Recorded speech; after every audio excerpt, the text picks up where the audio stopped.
Okay, so in this lesson, we're going to start looking at color. And when we talk about color in CSS, I'm talking particularly about coloring boxes and coloring text. Okay, so there's two different things that we're going to look at.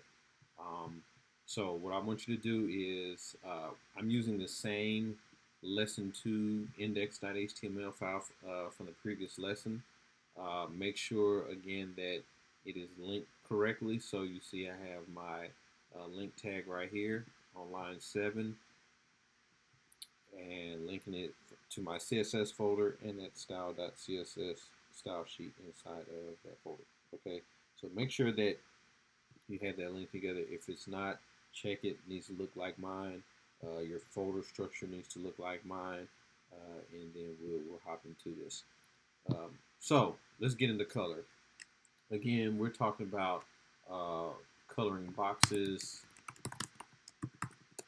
and coloring text. Okay. So when coloring boxes, the property that we're going to use is background-color. Any property that has multiple words in the name is going to have a hyphen, like background color. For coloring text, we just simply use color. Okay. So, for example, before we go there, let's talk about ways to access color. All right, so ways to access color. We can access the color first by name. So for example, we can say red, black, Dodger blue, or our favorite in the academy, dark goldenrod. I don't know why. That's just one of our favorites. So we can just access the color just by the name. So for example, so let's say for my H1, I'm going to go back here to the style sheet. And I'm going to say color, and we're going to use dark goldenrod. Okay. And there we see that the color has changed. Okay, so that's one way by the name itself. Another way that we can access color is by what's called a hex value. Okay, and a hex value is a combination of 6 characters, hence the name hex. 6 characters using 0 through 9 and A through F. Okay, so any combination of characters, 6 characters using 0 through 9 and A through F, and they all begin with a octathorpe or the hashtag, what we call it now in this day and age. So begin with a hashtag. Okay, so let's look at a couple things you need to know. 6 zeros is going to give you black. Okay. 6 F's is going to give you white. And then anything in between, any of those values in between that are constant, that will give you a grayscale. So what I mean by that is, I can say from 111, and I'm just going to shorten this to 111 because it is essentially the same thing. 222, 333, so on and so forth, all the way down to BBB, or let's say CCC, DDD, no, D, there you go, and E, E, E. Any combination of those, so 1 through 9, A through E, that is going to be our grayscale. Okay, so that is going to give you some shade of gray. All right. Other thing that you should know when it comes with hex values, FF0000, that is going to give you red. I believe 00FF00 is going to give you green, I believe, and 0000FF is going to give you blue, I believe. Let's look and see. Let's test it out. Here we go. I'm just going to change this. Just do a test. I'm going to say FF0000. That does give you red. That's correct. I was right there. 00FF00. That does give you a green, like a limeish green. 0000FF, and that does give you blue. Okay, so that is another way of accessing colors by using the hex value. Okay, and a third way of doing it is what's called RGB, which is just red, green, and blue. So it's like a combination of reds, greens, and blues. Okay, and so the way that would look is you would say RGB, and then in parentheses you could have any number. I believe it's 0 to 255. I want to say maybe 250. But let's say I could say 0, 32. I don't know what code it's going to present. 78. Something like this. Okay, which means on the red scale is 0, on the green scale is 32, and on the blue scale is 78. Let's see what that looks like. Okay, I'm going to target, I'll target text 1. Okay, so to target text 1, I'm going to do a hashtag and say text 1. Okay, and I'm going to say color, and that was RGB. I think we said 0. What else do we say? 32 and 78. So 0, 32, 78. And follow that with a semicolon. And it's a bluish grayish type color. I just put something in there. I don't know why. Well, let's beef that up to say 192, and you see that gives us some more blue. Let's add some green to it. So let's say 219. There we go. Add some green. We'll just add a little red to it.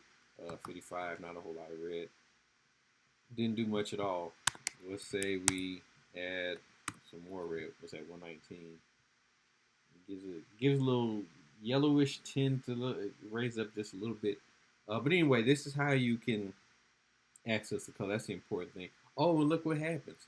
When I hover on the color in Visual Studio Code, it gives me the value, the hex value, and I can also take it and move this scale, move this slider up and down to provide me a different color. Let's say I want to go with that purplish color.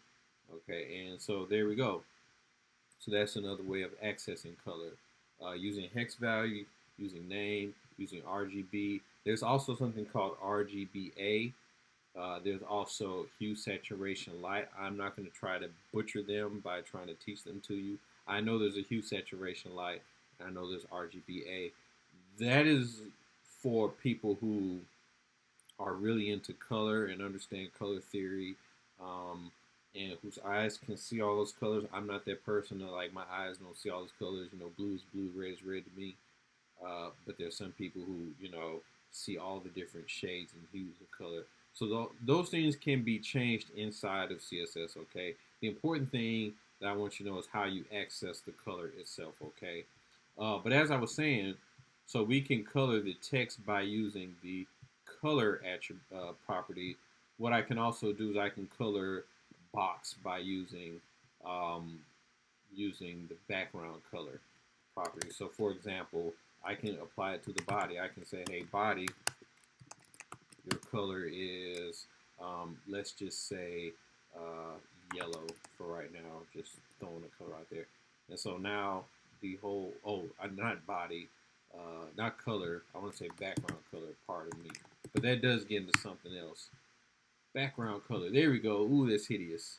So the background color is yellow. That's what we have here. That colors in the entire box, okay? The box that is the body. Let me get rid of that because that looks awful. What I can do, let's say that header, okay? So I'm going to target the header. So I'm going to say dot header. That targets that class header. And I'm going to say background color and I'm going to go with Dodger Blue, which I know is 109EFF. Go Dodgers. And there it is. There is the color of the header tag. So that entire header box gets that background color. So this is how you can apply color in CSS, okay? And so what I would do with this HTML document that you have here, go ahead and practice applying colors to it, okay? Do whatever colors you want to. There's great resources out there on the web for colors. I'm not getting paid by any of them, but I use them. There's htmlcolorcodes.com. That is one that I go to quite a bit. And it provides you with the different colors. So I have the scale here, and I can move this slider up and down, and it's going to give me the hex value. Also gives me the RGB. Gives me the hue, saturation, light. Also gives me CMYK for those people who are into that as well. So you can play with the colors and find different colors that you want. There's other resources out there to choose colors. The important thing is for you to be able to access the colors and know how to go about doing that. And again, that's by using the name. Which they don't provide a name here. They just give the color, the hex value, and the RGB. But you can say the name, you can say the hex value, and you can say the RGB. All right. Also, again, you can do CMYK, hue, saturation, light, or HSL. If you are, if you lean more towards that visually, please, by all means, do that. I think you'll probably have a lot more fun. Be able to explore a lot more and be able to get that color texture just the way you want if you use those instead. But that's color. Not much more than that when it comes to using color, applying color. Just, like with everything, practice. Practice, practice, practice. Make sure you have your selectors written correctly. Everything's nested. And in between your properties and values, you have colon and semicolon to separate your rules. Other than that, that's pretty much it with color. Next, we're going to talk about text and how we can style our text in CSS. Okay, so yeah, give it some practice, play around with it, play around with the grayscale, do all that different kind of stuff, and I'll catch you on the next lesson. Peace, power, blessings.